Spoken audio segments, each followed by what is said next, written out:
O fato é o seguinte: esse negócio funciona muito bem mesmo. Eu achava que o Kiron era uma das maiores bobagens que já existiu na face. Uma piscina de mapa, então eu estou há 10 anos já fazendo isso. É muito impressionado com os resultados desse negócio. Eu vou chamar de negócio porque eu não sei o que esse negócio é. Vou continuar chamando assim.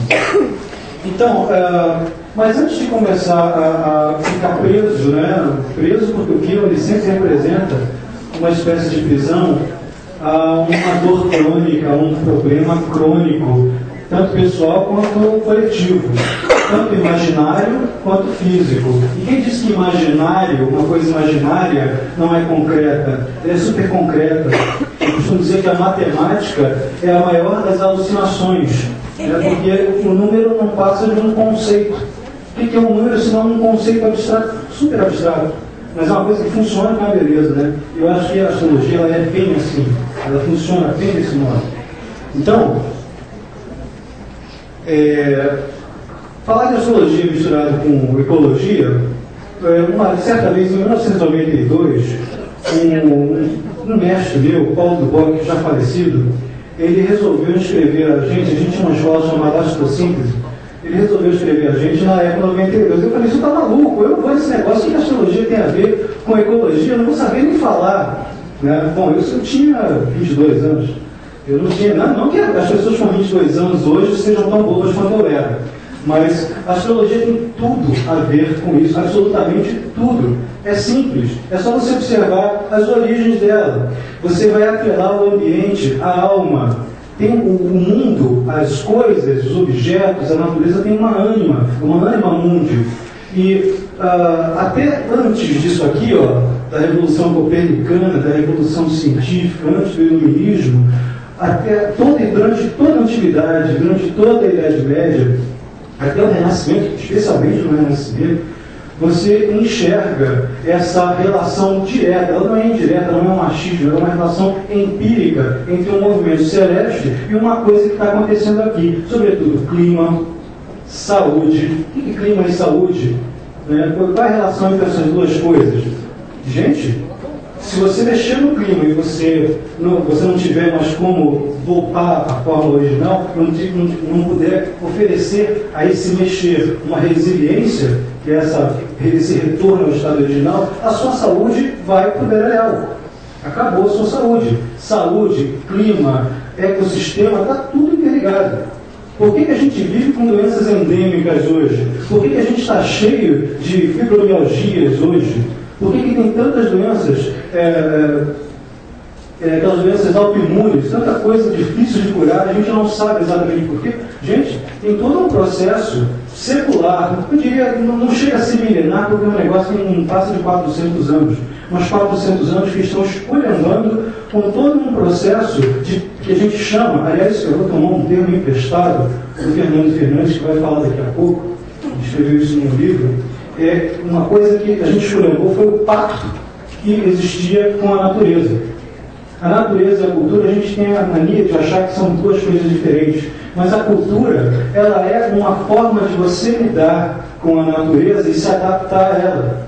A gente foi criando nos últimos 400 anos uma cultura secular que de tão secular, te separou. Você não é mais natural. É a maior das burrices, justamente vinda das pessoas mais inteligentes do mundo, que são os cientistas. Tá? Não os cientistas atuais, mas aqueles cientistas com um modelo cartesiano de pensamento. Volta a mão aí. O Ariano, sou eu. Volta aí. Tá? Então a gente vai passar essa ruptura, essa revolução aqui, no racionalismo científico, no século XIX, com essas noções de progresso. A gente vive ainda hoje, mesmo com os focos de luz, alguns pipocares de luz no melhor sentido da palavra, né? De você obter um conhecimento multifacetado, plural.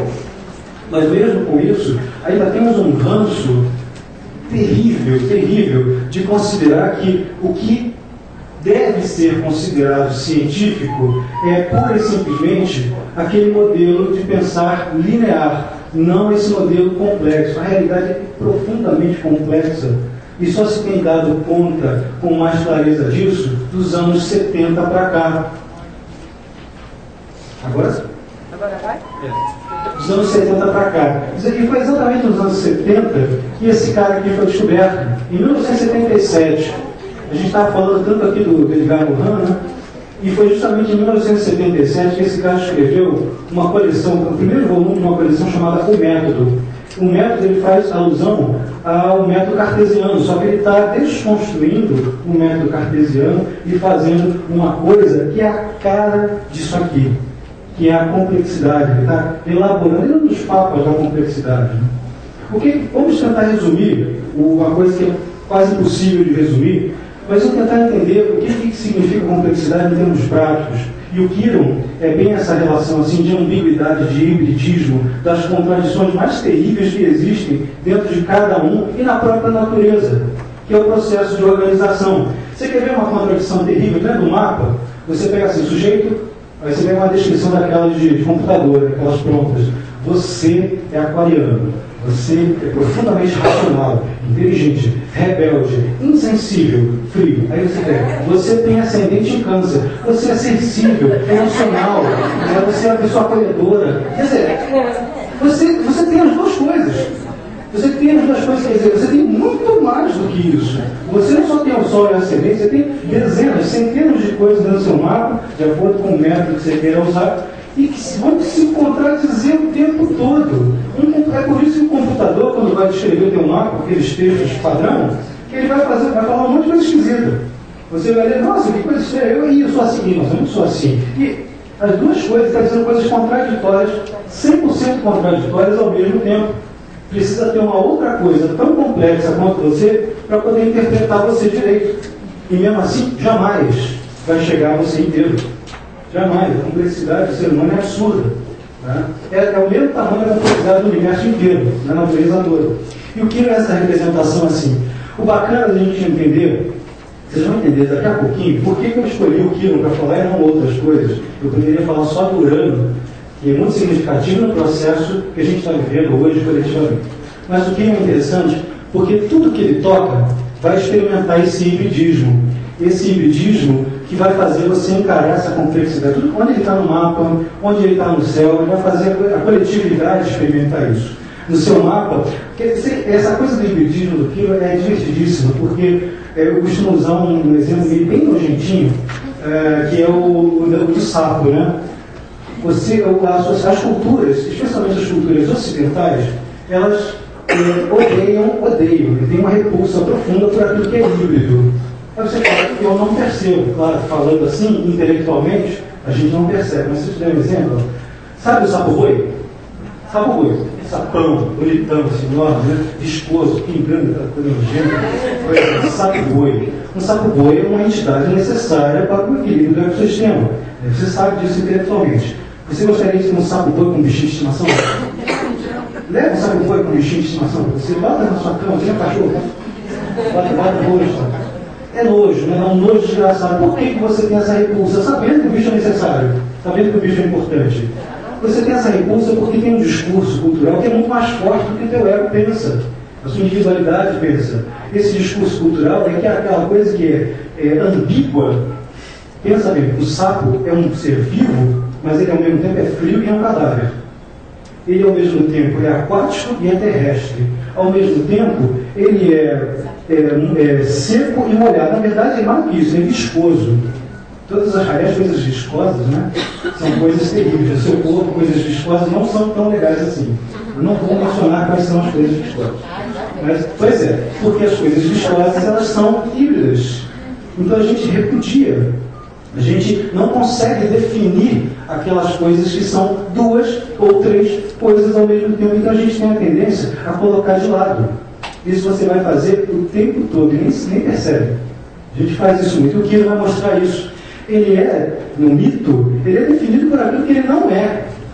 Essa criatura, você olha assim, isso é um centauro. Gente, o centauro não é um homem, não é um bicho. Esse aqui é pior ainda, ele não é nem um centauro comum, ele é o mais sábio de todos os centauros. Então, nem comum ele não é. Ele também é filho do tempo, que é um titã, que é o Crono, mas ele não é um titã como o pai. Ele é filho de uma ninfa das águas da Filira, mas ele não é um elemental como a mãe. Ele não é um Deus, ele não é é nada, ele não é definido por aquilo que ele não consegue se encaixar em lugar nenhum, mas ele pertence a todos esses campos. E é isso que ele chama a atenção quando a gente vê no mapa. Ele vai chamar também a atenção para um monte de problemas que já existiam e você nunca tinha se dado conta. Problemas que na coletividade já existiam e a gente só se dá conta quando dói pra caramba. Quando dói muito. Quando ele passa num ponto no seu mapa, escreva o que eu estou dizendo. Você vai ficar incomodado. Isso quando a gente está sendo bonzinho. Vai doer. Vai doer. Você vai capengar de algum jeito. Você vai mancar de algum jeito. E não é o famoso mito do curador ferido. Não precisa ser só o central. Todo e qualquer xamã ou mito do curador ferido, todo médico ferido, é o próprio. Tá? Isso aqui é o que vem do grego, mas você vai encontrar isso em qualquer cultura. Eu não estou brincando, é qualquer cultura que você vai encontrar essa figura. Tá? Isso é uma representação da própria condição humana. Tá? Mas o Quirón também é interessante porque onde ele passa, que ele tem aquela ferida, ele é ferido acidentalmente por Hércules. Tá? E ele tem aquela ferida que fica escoando sangue, que não sai de jeito nenhum, mesmo ele sendo o melhor médico do mundo, e aquela droga não sai, ele está sempre deixando um rastro. Que é a própria condição humana também, mas é a condição humana de quem tem a necessidade de civilizar, de formar uma história, participar da história. Ele é profundo nesse sentido. Ele é muito bonito, esse mito, porque todo mundo tem um pouquinho desse cara. Tá? E toda a sociedade vai apresentar isso de algum modo, vai tentar resolver essa contradição aqui. Ó. Ele foi descoberto em 77, mas dentro de um processo que a gente pode tranquilamente dizer que vem desde 1962 para cá. Reparem, 1962 até 2012 tem quanto tempo? 50 anos, é exatamente o ciclo dele. De 50, 51, ele varia um pouco. Ele é tão louco que a órbita dele é maluca igual a ele. Em alguns ciclos ele passa 2 anos, em outros ele passa 6, 8. Ele não tem nenhuma órbita regular, é tão maluco. Eu até hoje não entendo por que esse negócio funciona. Tá? Mas ele vai representar justamente, nos anos 60, 70, esse trazer para o Ocidente dos valores e dos saberes das culturas arcaicas. Eu botei aqui até xamãs entre parênteses, porque é uma coisa que está pipocando cada vez mais agora. É uma coisa que chegou para a gente aqui no Ocidente já numa segunda onda nos anos 60, mas uma primeira onda na segunda metade do século XIX, já com a teosofia, com as ordens iniciáticas. Muita gente já deve ter ouvido da Golden Dawn, já deve ter ouvido falar da Madame Blavatsky, muita gente já deve ter ouvido falar dessas figuras de grande importância, de relevo, desse tipo de saber. E é um saber que não é considerado científico, tá? E nem precisa ser. Ele vai representar esse processo de adoção e de reintegração dos saberes que não são tidos como científicos, mas que têm eficácia. Tá? Alguém aqui aplica reiki? Parece um monte de gente, deve ter mais de 100 pessoas aqui, pelo menos umas 20 pessoas já usam isso. Já conhece a igreja messiânica? Quem conhece? Mais um monte de gente. Aliás, não tem um grupinho, né? Será, né? A gente está acostumado com as religiões afro-brasileiras. Isso é uma coisa arcaíssima no melhor sentido da palavra arcaico, que arcaico não significa primata, significa, pelo contrário, tradicional, uma coisa que vem da pré-história para cá. E é tão importante quanto o conhecimento técnico. O conhecimento técnico ele tem 100, 200 anos, e a coisa arcaica tem algumas dezenas de milhares. Tá? E funciona. Funciona porque eu estou perguntando quem é que faz essas práticas e vai ver assim, os caras funcionam porque os caras acreditam que funciona. Não é só isso. Você pode obter resultados na medida em que você estabelece uma estatística. Você pode botar isso estatisticamente e você tem resultados. Você pode não ter milagres, mas resultado você tem. E é desse momento em que o Quirón descoberto que essas terapias, esses saberes diferentes, estão sendo novamente incorporados. O que está acontecendo agora em 2012? Além das coisas naturais, das pesquisas sobre ervas, as propriedades da alimentação, o que não chega no momento que todo mundo vira natureba. Nos anos 70, você tem uma das primeiras proliferações dos restaurantes vegetarianos. A gente começa a se preocupar com o que a gente ingere. Porque a coisa mais homeostática que existe é esse sujeito aqui. Porque você tem um contato imediato com os resultados que o ambiente tem sobre você e o que você faz sobre o ambiente. Essa consciência é muito bacana você entender a época, o período, os 10, 15 anos antes, ou os 10, 15 anos depois em que o planeta é descoberto, Você vai entender muito sobre o vapor. Urano é assim, Revolução Francesa, Revolução Americana. Olha a cara do urano. Você descobre Netuno, você tem anestesia, penicilina, você tem espiritismo, tudo sendo descoberto, tudo sendo reavaliado, trazido à tona no mesmo processo. Plutão 1930, você tem bomba atômica, fascismos, olha a característica de uma personalidade plutoniana, sem controle, cega, é justamente ser ditatorial. Se você é ditatorial controladora, você está fazendo isso, vai não, vai para o outro lado, você está me sacaneando, você está me traindo. É uma característica. Claro que não precisa predominar o tempo todo, mas está lá. Isso faz parte de todo mundo. Ela vai, no mapa, as coisas vão ficar surgindo periodicamente com mais ênfase, uma com mais ênfase que a outra em determinados períodos da vida. E essa coisa do hibridismo e rejeição hoje que eu já falei.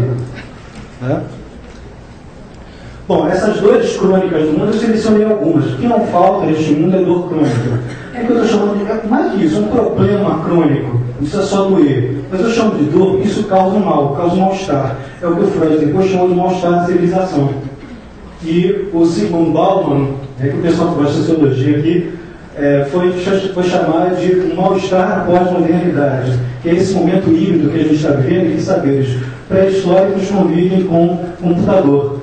Eu estou falando de uma coisa pré-histórica, eu estou usando um negócio super moderno para fazer com pessoas todas moderninhas, todas bonitinhas, vestindo roupas sintéticas. Tá? O cara vem e faz, dentro de um consultório, uma prática xamânica, tocando tambor, invocando espíritos, invocando entidade, e o cara que está do outro lado é um médico. O cara que está sendo curado é um médico. Isso é a pós-modernidade, isso é a cara daquilo. E foi descoberto justamente num período que vai da Segunda Guerra Mundial até a queda do Muro de Berlim, que é o período que muita gente associa a esse hibridismo. Mas as dores crônicas do mundo são isso aqui, ó. A barbárie está implícita nesses sistemas que a gente jura que são civilizados. O que é essa barbárie? Eu vou impor a você o meu modelo econômico. Eu vou ser falso civilizado. O que é um falso civilizado? Exemplo, quer ver um exemplo legal pra caramba? A turma do Cachoeira. A turma do Cachoeira é o falso civilizado. Por que eu estou chamando de falso civilizado? O cara vem de terra e gravata, usando altíssima tecnologia, usando Vossa Excelência, né, fazendo todas aquelas mesuras civilizacionais e, ao mesmo tempo, está roubando teu dinheiro, porque eu tenho que ter o meu, eu tenho que ter o meu conforto, você que se dane. Azar o seu. Tá? Azar o seu, porque quem ganha é o mais forte. Isso é puro darwinismo social. E pior, é um darwinismo burro, né? Porque vai chegar um momento que não vai ter recurso para você tirar. Essa chegada do Quirón em Peixes, do Urano em Áries, marca um bocado essa nossa revolta. Mas eu vou desestimular vocês um pouquinho. Essa CPI não vai dar em muita coisa, não. Pode esquecer. Isso aí não vai dar em muita coisa, não. Não por enquanto. Vai demorar mais um tempinho. Vai demorar pelo menos uns 5, 6 anos para alguma coisa começar a acontecer. Tá? Mas o que, sabe, que é importante é que a gente vai começar a tomar as rédeas da situação independentemente de ter uma autoridade paternalista no poder. Eu quero que o poder se dane, é o que diz Urano em Áries, que a gente vai ver daqui a pouco. E como ele vai dizer? Eu quero que o poder se dane. Você não quer que eu faça isso? Você não quer um curso de astrologia na universidade? Mas não sei, eu já estou dando. Né? Tudo bem. Urano em Áries é topetudo, é mente da besta. Mas é uma mente da besta muito mais inteligente do que a média. E olha aqui. A sobreposição das culturas. Isso aqui é um cancro, isso é um nojo, porque quer ver um exemplo ótimo da sobreposição das culturas? Você pega em livros de história da América Latina, você vai ver a cultura europeia se impondo sobre a cultura indígena, dos incas, dos maias, sobretudo dos incas, com as construções arquitetônicas, sobretudo das igrejas, que é um aspecto civilizacional, impor um tipo de crença, tá? As construções das igrejas por sobre os templos e as antigas construções indígenas. Os caras constroem. Você pega uma foto e vai procurar no Google. Está aqui a base, é a base inca. Está aquelas pedras recortadas, todas encaixadas bonitinho. Em cima tem uma parede de estuque. Uma parede aqui de argamassa. Direitinho, que é a sobreposição das culturas. Isso acontece em todos os momentos em que você condena um saber tradicional de uma sociedade diferente da sua, você condena e coloca aquela coisa como um imbecil, como uma coisa inválida, porque aquilo não é científico. Olha, repara que sempre tem um científico. vai parecer que eu sou um cara contra a ciência. Pelo contrário, eu amo de paixão ciência. Eu adoro até o Carl Sagan, que esculacha a astrologia. Tá? Eu amo de paixão astronomia. Eu amo de paixão biologia. Mas eu sei que essas coisas são importantíssimas, são imprescindíveis. A gente não pode mais viver sem isso. Tá? Tirar esse conforto da gente é cometer suicídio. Em compensação, a coisa atingiu uma proporção tão monstruosa que se torna desproporcional. Está matando a gente. Tudo que garantia a nossa sobrevivência está nos matando em função desse raciocínio, que é o mesmo que está aqui. Ó. A gente não tem que ser inteligente, a gente tem que ser expert. Sabe de onde sai isso? Do pensamento cartesiano aplicado ao industrialismo, ao modelo racionalista, cientificista, linear. Quirón está onde agora? Em peixe, 9 graus retrógrado.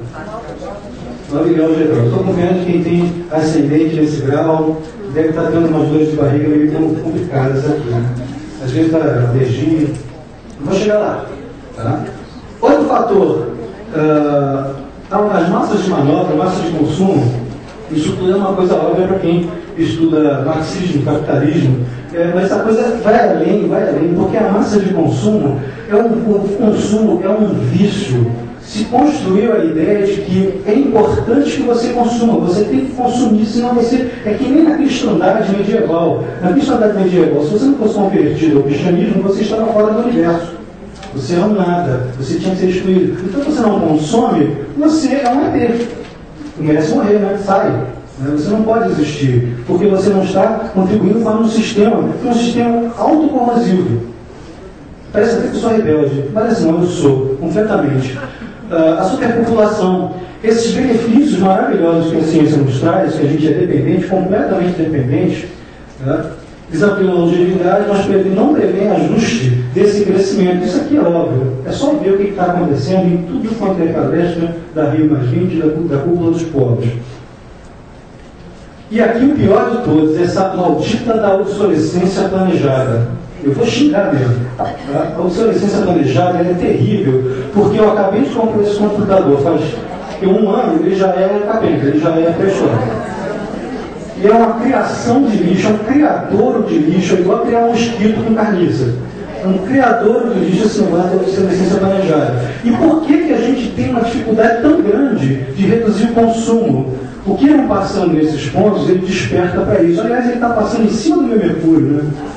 Eu comecei a despertar para esses problemas, eu comecei a ficar mais sociológico nesse ponto.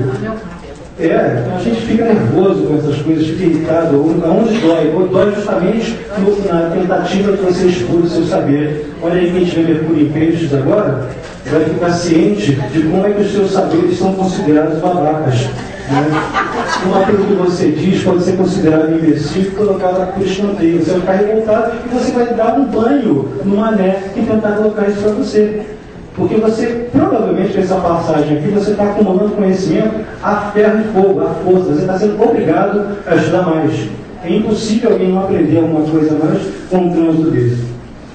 Agora, você vai ter os produtos que são criados... todos obedecendo a uma lógica de produção de hierarquias sociais. Eu tenho o último modelo, você não tem, o último modelo. Eu acabei de comprar um iPad. Eu tenho um iPad, legal, o outro cara acabou de comprar um iPad branco. Esse iPad é bom pra caramba. É a mesma coisa, igualzinho. Aí o cara pega o iPad preto que ele comprou ontem, joga fora e compra o iPad branco e faz exatamente as mesmas porcarias. O único custo que o cara tem é que falar só, eu botei um programa novo. Aí muda tudo. O que mudou aqui? Foi o objeto? Foi a necessidade? Não foi necessidade porcaria nenhuma. Foi o quê? É o fetiche da valorização social. O que você está buscando o tempo todo é valorização. A gente está viciado nisso. A nossa sociedade secular, ocidental especialmente, mas olha que o Japão é ocidentalizado. Como é que o Japão e a China, como é que está? Eles correm, fazem filas quilométricos para a iPad. Isso aqui a gente está viciado nisso. Há uma corrente de desejo, de descarte, de autogratificação e de insatisfação contínuas, porque você no máximo sacia uma vontade provisória mas não é uma necessidade real. Você compra um produto, você adquire as coisas, compra 1000 sapatos. A minha mulher tem 500 sapatos, não dizendo porque ela compra tantos sapatos. A minha sogra comprou um armário só para sapato, um armário dessa altura, só de sapato. Eu falo, para que você compra tantos sapatos? Você não usa nem 3. Né? Para quê? Porque é bonito, porque é legal, porque eu vou usar em alguma ocasião que nunca acontece. Nunca acontece em ocasião. Eu mesmo tenho um monte de sapato. Quanto sapato que eu tenho? Para que eu tenho tanto sapato? Eu uso 4, 5. Eu tenho mais 15 ali. E os sapatos já vão ficando velhos sem não usar. É vício. Porque você está tentando saciar, não é a utilidade, a necessidade real, não. Não é a necessidade física do negócio. É isso aqui, ó. Você quer se investir de símbolo. Por que você quer se investir de símbolo?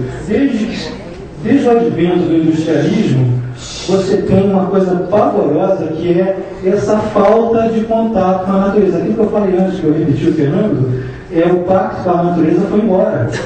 As minhas horas são controladas racionalmente, não são mais controladas pela luz do sol, como era antigamente. O dia começava às 6 horas da manhã, não uma hora da manhã. O dia terminava às 6 e não à meia-noite. Essa coisa de você tentar implantar um raciocínio analítico, linear, numa coisa que é natural, que o seu organismo também estraga, atrapalha. E você quer se investir de símbolo porque a vida começou a perder significado desde então. Essa desconexão da natureza te desconecta de tudo. De tudo. Tudo começa a ficar vazio. A gente está tentando preencher vazio o tempo todo. E aí a indústria fica comentando isso. Eu não estou dizendo que um industrial seja um malvado, você tem que matar o cara. Eu estou dizendo que é uma cultura que foi desenvolvida e que tem pelo menos 300 anos. Ele vem desde a primeira Revolução Industrial, no século XVIII.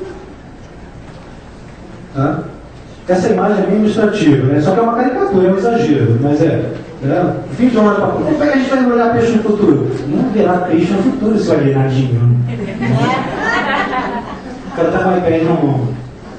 Isso aqui é que o Kiron em peixes, ele vai durar 7 anos desta vez. Passando em peixes, em áreas, em aquário, dura mais. Coitados de nós, né? Os piscianos, os arianos e os aquarianos. Então ele passa ali, passando dor, né? Fazendo você encarar todas as suas contradições, as mais terríveis possíveis. É ótimo para os terapeutas, para os freudianos, para a gente passar no divã. E para os homeopatas também, porque é um tal de botar a nojenta para fora, né? Fazer furúnculo, botar tudo para fora é uma coisa horrível. Vai ficar 7 anos concomitante a passagem do Netuno em peixes, o que vai triplicar o poder da coisa. O Netuno em peixes, eu vou falar só um pouquinho, porque senão também a Vidal vai pegar um material bem mais profundo do que eu sobre o Netuno em peixes. Mas é inevitável que eu falo dessa fase aqui, porque nesses próximos 7 anos a gente vai completar um ciclo inteiro em que o Kiron, aquele ciclo anterior, a Conferência de Estocolmo, que aconteceu em 1972, 40 anos atrás. Tá? O ciclo imediatamente anterior é aquele que eu mencionei antes, da passagem de Kiron em peixes, nos anos 60. E vai completar esse ciclo inteiro. A relação entre o Kiron e o Netuno e as cheias, isso já está acontecendo. Kiron e Netuno já estão em conjunção em peixe.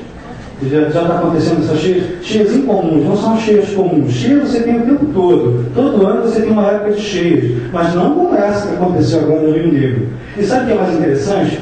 Eu não falei antes que o Kiron, ele bota uma lente, ele bota um telescópio em cima de um problema que já existia e ninguém vê? Pois é, enchente no Rio Negro sempre teve, mas não a quantidade de lixo que tem agora.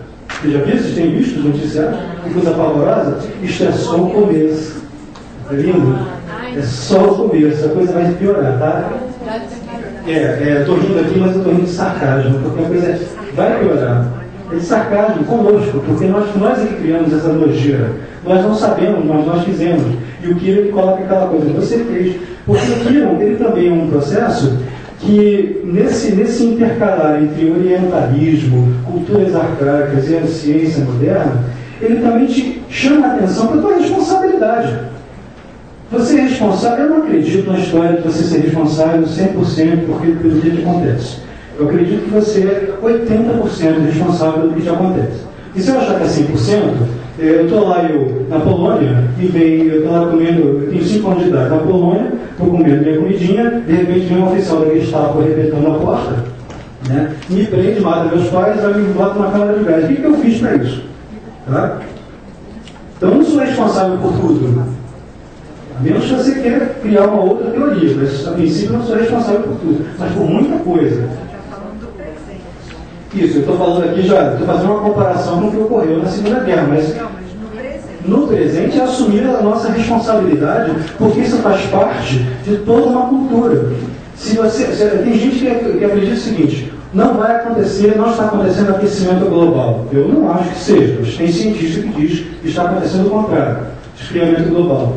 Mas ele não pode negar que se ele sair ali na porta do prédio, ele vai encontrar um monte de lixo espalhado na rua. Se chover, vai entupir o bueiro. E você vai pisar naquilo.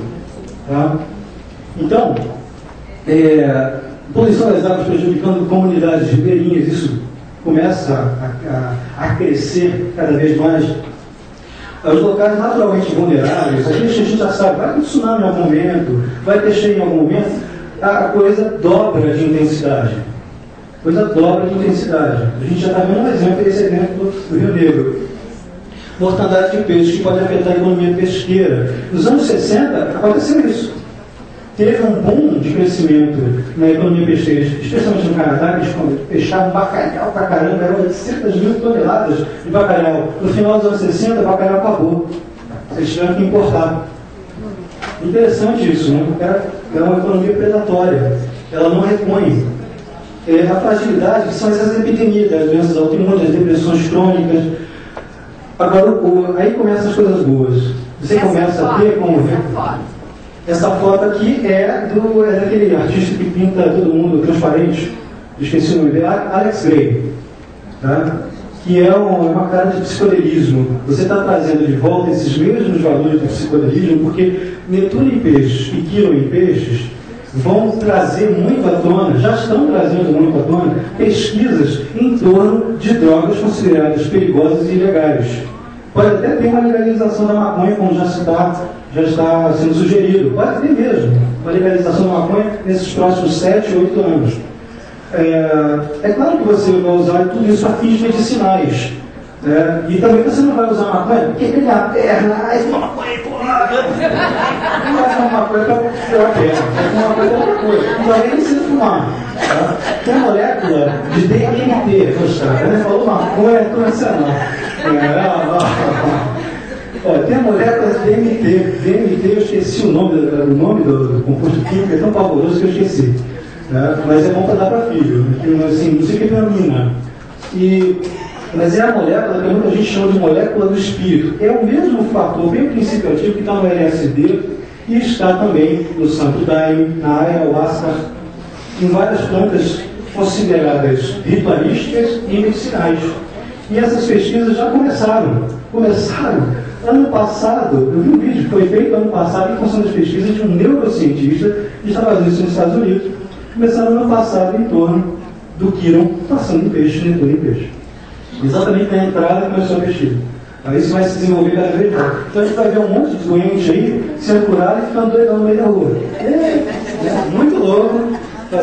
Só que o que você está trazendo? O Quirón não deu essa volta de 50 anos, dos anos 60 para cá? Os anos 60 não é o parto do psicodelismo, aquele modelo do uso do psicotrópico, do Timothy Leary, aquele cara, aquele neurocientista que usava LSD nas turmas de psicologia, deixou uma turma inteira de 100 pessoas doidonas com LSD. Pois é, esse mesmo fator, só que com uma outra roupagem.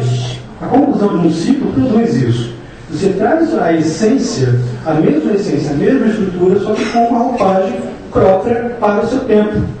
Lembrando que a história é sempre irrepetível, mas o arquétipo, ele trespassa a cultura, ele trespassa as racionalidades, passa pelas frestas da razão. Tá? Ali em epidemias, você ia falar, mas isso é muito bom porque, mas não terminou. Alguém perguntou do quadro. Eu já não lembro. Aqui da epidemia, não sei o que, mas isso é bom. Aí, que coisa é essa? Aí você... Assim, que no trânsito passando ali, as epidemias acontecem, todas essas coisas acontecem, não é porque elas apareceram de repente, elas sempre existiram, de repente você tem uma estatística sobre elas. Passou o trânsito ali, você começa a procurar paliativos, por um lado, para poder aguentar o sofrimento, e procurar soluções verdadeiras, mais intensas, mais reais, concretas, por outro. É boa essa passagem, mas ela não é ruim. Você se dá conta do problema, é metade do caminho andado. Essas conferências de Estocolmo, F 92 e Rio Marvim, elas têm uma função primordial de fazer a gente se dar conta do problema. Mas, infelizmente, ainda não são. A gente ainda vai lidar com muita politicagem, né, que vai impedir a resolução de imediato. Mas isso aqui, ó, é uma parte da solução. É por isso que eu quis falar das duas coisas, mesmo elas sendo tão diferentes. Né? Uraniares, a expressão individual e coletiva. Alguém lembra desse rosto aqui? V de Vingança, no filme de cinema, que é inspirado numa história em quadrinhos. Pois é, isso é a cara do Uraniares. É o anarquismo, gente. É uma cara anarquista. Isso, a cara do Uraniares, aqui o V de Vingança, ele está usando a máscara de um revolucionário do século XVII chamado Guy Fawkes. O Guy Fawkes era partidário da conspiração da pólvora, que aqui é uma porção de ingleses católicos que pretendiam assassinar o rei Jaime I. Não conseguiram. Eles eram tão inocentes que eles eram os terroristas bonzinhos. Eles para não matar todo mundo, inclusive os outros partidários dele, avisaram a comunidade toda que eles iam explodir o parlamento com o rei dentro. E com todo o clero dentro, com todo mundo dentro. Claro que a notícia vazou. Aí pegaram os caras, não acabou com a notícia. Até hoje tem o dia 5 de novembro, é uma comemoração que eles fazem, o dia do Guy Fawkes, é o dia da conspiração da pólvora. Esse cara aqui, ele foi apropriado por esse autor de história em quadrinho, que é o Alan Moore, que depois fizeram esse quadrinho virar filme, e ele assume, ele se apropria de um discurso que não é mais do Guy Fawkes, assim, um discurso anarquista. Porque anarquismo é uma coisa antiga, tão antiga quanto a filosofia, mas ela atinge um pico no século XIX, e mais precisamente ainda com a republicação e rediscussão das obras de Proudhon, de Kropotkin, desses malucos beleza, que achavam que a propriedade, por exemplo, era um roubo. E anarquismo não é bagunça. Anarquismo não é bagunça, anarquismo não é você fazer o que quer de qualquer jeito. Muito ao contrário, é você ter uma noção de solidariedade tão profunda e tão grande, uma educação tão profunda de respeito ao ser humano, que você não precisa de governante, você simplesmente entra em acordo. Só. O anarquismo é isso. Só que o anarquismo, isso aqui acontece em 1948, quem estava passando em Ares era só o mesmo cara, Urano. Tá? Era só o mesmo cara. Urano é uma coisa engraçada. Urano é uma coisa engraçada, porque ele não tem nada de religioso. Ele é a ruptura contra o poder do clero. Ele é descoberto no meio do iluminismo, no meio da Revolução Industrial, no meio das revoluções todas. Mas ele passa em Ares no momento da Primeira Cruzada, do século XI. Vocês vão entender daqui a pouco. Você vai entender pelo seguinte, porque você tem duas vias extremas para a passagem de Urano em Ares, como está acontecendo agora e nos próximos 6, 7 anos. Você tem uma resistência ao imprinting, que é essa estampagem sociocultural. Você tem que pensar desse jeito, que são as coerções sociais pelas quais todo mundo passa. Você tem que pensar desse jeito, você tem que agir desse jeito, você tem que respirar desse jeito, tem que se vestir desse jeito. E o cara fala, quero que você para aquele lugar. Eu não quero saber, eu quero fazer do meu jeito, pombas. Eu não estou atrapalhando a sua vida. Isso é um raciocínio anarquista, gente. Eu não estou atrapalhando a sua vida, eu posso fazer. Tá? Aí, você vai resistir, você vai ter um bolão de gente geracional. São muitas pessoas pensando desse modo, insatisfeitas, com um descontentamento imenso. Por outro lado, tem a coisa mais horrorosa. O lado Darth Vader do Urano em Ares é o engajamento cego em torno de um ideal. Esse esforço coletivo para levar o mundo a se conformar a um determinado modelo. Os fascismos são isso. Eles floresceram durante a passagem do Urano em Ares também. Tá?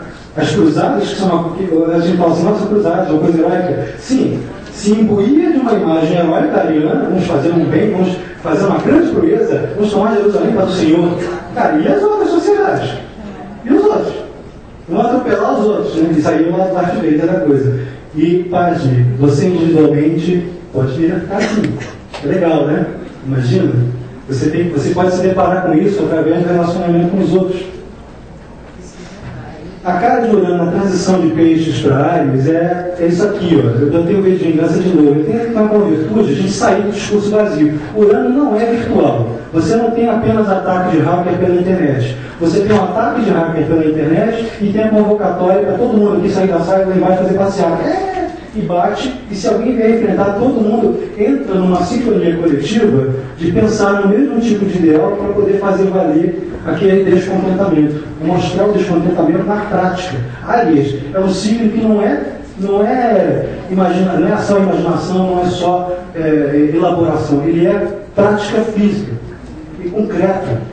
É o nascimento, é a eclosão de alguma coisa. Então nada fica apenas no ar, eu acho, eu talvez o cacete, eu vou fazer agora. Sai da frente. Né? A participação não vai depender tanto assim da decisão de grupos hegemônicos. Então se a Rio mais 20, os governantes falarem, não vou aprovar o protocolo de não sei o quê, tá bom. Aí vem um Pete Webb, e vai fazer o sítio dele, fazer a permacultura e dane-se se você não gostou. Casar o seu. Porque eu estou fazendo uma coisa que não atrapalha ninguém, pelo contrário, daqui a pouco vai ter um milhão de Pete Webbs fazendo sítios com permacultura. Continua, por favor. Porque tem um monte de gente, isso é viral. É tão viral que, em alguns momentos, pelo lado do arte-mídia, pode virar violência, como aquela que aconteceu nas torcidas lá do estado do Egito. Essa violência viral, eu quero mostrar a minha revolta, a minha indignação, o meu descontentamento de qualquer jeito, eu não consigo nem me controlar. Isso acontece na mentalidade coletiva. Você vai ter coisas engraçadíssimas como esses surtos de originalidades individuais que inflamam os demais. Já viram esse vídeo que apareceu no Fantástico? Do garoto que, arianamente, resolveu chamar todo mundo, inflamou todo mundo, olha o fogo, né? Inflamou todo mundo com aquele vídeo para pedir a moça em casamento lá nos Estados Unidos. Pois é, já fizeram no Brasil, na Índia, na Itália, não sei aonde, então no mundo inteiro estão fazendo a mesma coisa. Essa coisa de pedir casamento, fazendo aquele mise-en-scène todo, cavaleiresco, isso é meio Urano Áries. É uma coisa esquisita, Urano, né? E o Áries, que é o cavaleiro, vou fazer uma coisa, vou salvar a mocinha. Né? As ações independentes com potencial de fazer diferença e que são da trata dos demais. É quase uma blitzkrieg. Só que é uma ação relâmpago como essa, com reações em cadeia, tanto para legal quanto para o ruim. Né? Já teve de 28 a 35, você já viu o que aconteceu naquela época. Claro que um fator não vai designar tudo o que acontece, mas ele também está associado a isso. E na Revolução aqui que eu falei. Vai. Foi? Foi.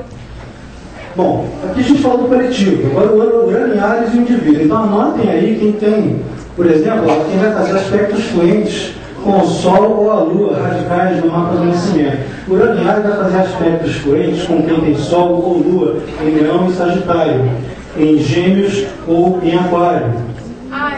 Ele vai fazer aspectos bons, legais. Aquela coisa que vai ter abertura de caminho e tudo. Depois vai ter a tela dos complicados. Depois vai ter a tela da Darth Vader. Aqui é a tela Luke Skywalker, ou melhor dizendo, Han Solo, que o Luke Skywalker era meio sem salvo. Então, olha só, você perde o temor de não ser aceito a lutar pelo que acha justo. De repente você está no emprego, em geral acontece assim, você está no emprego, tem um monte de procedimentos completamente retrógrados, ultrapassados. Você, para chegar no objetivo aqui, que era só dar 2 passos, o protocolo exige que você faça 25 passos. Aí você fala, mas se eu fizer esses 2 passos, eu chego lá e não prejudico ninguém. Lembre dessa história, do não prejudicar. Porque o Urano está sempre preocupado, ele só prejudica aquilo que barra o desenvolvimento. Ele não quer prejudicar o próximo, nem mesmo estando em áreas, nem mesmo sendo competitivo. Aí, se eu quiser competir, eu quero competir junto. Venha ganhar junto comigo. Eu quero inflamar a todos, para todos virem comigo. Então, você vai chegar, você vai burlar isso. Você não vai aguentar só isso. Você vai mandar o chefe para aquele lugar. E está arriscado o chefe gostar. O pior de tudo é o chefe. Isso se você tiver aspecto fluente. Tem oportunidade de pôr em prática alguns dos mais acreditados ideais, sendo pioneiro em seu campo. Bom, podemos dizer isso, né, André Navarro? Nós estamos fazendo, assim, aos trancos e barrancos, estamos apoiando, mas estamos fazendo. Temos um curso aqui na Casa do Mês, de astrologia, que, poxa, faz tempo que não acontecia isso na universidade, estamos sendo, entre esses outros pioneiros, também pioneiros. Não fazendo isso. Mas tem muitas outras coisas que a gente vai fazer quando é assim. Deixar provisoriamente de lado aspectos sensuais e individuais, preocupando-se, dedicando-se por mais tempo ao que beneficia uma coletividade. É fato comum, é uma coisa corriqueira, especialmente na conjunção desses caras aqui, até no menos também, haver um certo desinteresse sexual. Você está tão interessado em cumprir com o seu desígnio, cumprir com aquela coisa que te inflamou pelo seu ideal, que o parceiro aqui do lado fica assim, mas peraí, olha para mim, né? E você, sim. A única diferença disso com os aspectos mais tensos é que você não fica tão bruto. Com os tensos você manda o parceiro escapar, né? Não me atrapalha no meu ideal com os meus amigos. Aqui a gente vai querer se inflamar junto com o grupo. Inspirar-se continuamente em inflamar os demais no engajamento em causas novas e ideias. E na conjunção ficar maluco, né? Ficar excêntrico, modificando hábitos radicalmente e ninguém te reconhece. O pessoal vai falar contigo, mas você vinha para cá toda semana. Não mudei. Desfazer-se do desejo de sobrepujar a qualquer custo dos demais é vencer junto. É aí o Darth Vader. O que você faz? Você faz aqui do mesmo jeito, só que muito violentamente, muito mais intensamente. Você luta por causa justa, mas você age de um modo tão radical a ponto de pensar que os fins justificam os meios. Você jura que aquilo é bom. Jura que aquilo é bom. Ele está atropelando todo mundo. Então é esse cuidado. Pôr em prática ideias acreditadas, mas a despeito do que possa causar, sem qualquer preocupação com as consequências e com a cultura que lida. Deixar provisoriamente de lado os aspectos sensuais, como no outro caso, só que mais bravo, né? Esse é o Darth Vader? Esse é o lado do Darth Vader. Luiz Escorpião está aí? Luiz Escorpião está aí? Não, Luiz Escorpião não. Luiz Escorpião está fazendo um concurso. Já não é muito confortável. Não é tão confortável assim, mas se fosse uma lua em câncer, você estava se mudando de casa, estava fugindo de casa, estava mandando os pais para aquele lugar, não quer. Os gêmeos estão tomando loucura, né? E já está bem dessa, está 7 um aspecto de 150 graus, um ângulo de 150 graus. Tá? Vamos passar essa daqui. Tá, só falta essa mais uma tela. Rapidinho, isso aqui é importante. Eles vão concluir suas atuais passagens em 2019. Essas crises todas que a gente está passando, elas têm um ponto de culminância na virada de 2019 para 2020. Crises estas que eu estou me referindo a essas econômicas, que estão profundamente atreladas ao modo de produção e, por sua vez, estão profundamente atreladas à capacidade que o planeta tem de gerir e sustentar a vida. Gente, a gente vive numa crise cujo foco central é simplesmente o berço da civilização ocidental, a Grécia. Não bastasse a Grécia, o que vem logo depois da Grécia, com a passagem de Alexandre o Grande, depois do Alexandre, vem o quê? Roma. E olha só, a Itália também está na pindaíba. Depois de Roma, aí é interessante que eu dei essa aula para o curso aqui, é que as traduções do grego para as línguas europeias passam primeiro, as traduções da astrologia grega para as línguas europeias, passam primeiro pelas traduções árabes. E os árabes que se localizavam na Idade Média quase toda na península ali, que era Al-Andalus. Al-Andalus é a Espanha. Olha a Espanha, o que está acontecendo com a Espanha? É justamente ver essa civilização todo ver essa civilização. Eu estou chamando a atenção para o aspecto astrológico, que a astrologia até então era a mais alta de todas as ciências, de todas as 7 artes liberais, só isso. Você estudava gramática, retórica, lógica e tudo mais, para depois chegar no final, a última era a astrologia. Estudava aquele monte de coisa para poder se virar astrônomo, que era médico e que era um monte de outras coisas dentro do poder. Estava sempre relacionado com o poder. E o que está acontecendo aqui agora é isso. Aqui está mostrando aqui a conferência de Estocolmo, com o Quiron aqui em Ares. Ele estava falando aqui do processo anterior que coloca o Quiron em peixe, mas a conferência de Estocolmo é aquilo que eu falei antes, né? Tudo que chega em Ares sai do virtual e vem para a prática. Então, conferência de Estocolmo com o Quiron aqui, Eco 92 com Quiron em Leão, e passa esse tempo todo até chegar aqui em peixes, trazendo de volta essa necessidade de diálogo com os saberes tradicionais. Sair da linha cientificista racionalista para virar pensamento complexo. Tá? para virar aquilo que o Mohan Basarab Nicolescu e tantos outros pesquisadores trouxeram desde os anos 70 para cá. E o Kiron, reparem, o Urano e Trans, reparem, está em conjunção com o Kiron da Conferência de Estocolmo. É aquilo que eu estava falando antes. Muita politicagem, muita sacanagem, tá? Muitos carrinhos cachoeiros e muita gente com o rabo preso com os carrinhos cachoeiros do resto do mundo inteiro, que vão botar empecilho para poder fazer os acordos que são benéficos para o ambiente. Muita gente vai sacanear. E quer saber uma coisa? Dane-se, teremos Pitweb.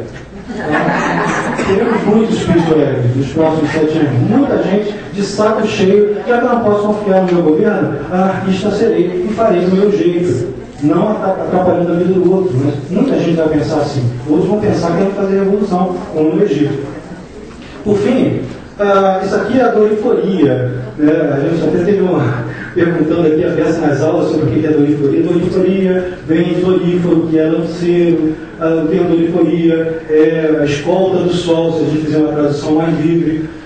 No fim das contas, é um super ultra stellium, uma conjunção imensa de planetas, tudo no mesmo signo. Todo mundo reafirmando uma determinada índole, que vai ser desenvolvida nos próximos 40, 50, 60 anos, até as próximas doriforias. Essa de 62 é concomitante a isso aqui, ó. O Kiron aqui hoje e o Kiron aqui na doriforia. 4 de fevereiro de 62. Eu tirei esse mapa para a Califórnia para mostrar que o eclipse estava ocorrendo aqui, ó. Luz, sol, juntinho no eclipse. Tá? Muita gente afirma que isso aqui está ligado ao alvorecer da era de Aquário. Tá? Não vou dizer que não, mas vamos dizer assim, isso aqui é um primeiro sintoma, uma primeira sintonização com o que pode vir a ser, de fato, uma era de Aquário. Pode ter achado que vai chorar de mim, não tem problema. O saber é complexo, a gente tem várias vertentes diferentes que se complementam. Mas, até porque, por que eu estou dizendo isso? Porque uma era, a era de Aquário só vai chegar daqui a 400 anos. Você não tem como dar essa precisão absoluta, porque se você pegar a posição das estrelas e o ponto vernal no dia 21 de março, para saber o que tem ali, atualmente a gente está mais ou menos no que seria 6 graus de peixe, 5, 6 graus de peixe. Para andar cada grau leva 72 anos. Faz a soma. Vai dar algo em torno de 400 anos até chegar à chamada Era de Aquário. Entretanto, isso aqui é uma abertura. Esse processo todo de mescla, de orientalização e de consideração de saberes que não são considerados ou bom, ou legítimo, ou bonitinho, aliás, hoje eu estou todo mauricinho, né? Eu não costumo ficar assim, eu costumo ser mais queiro. Mas isso está mudando desde então. Isso não tem como negar. Tá bom? Muito obrigado.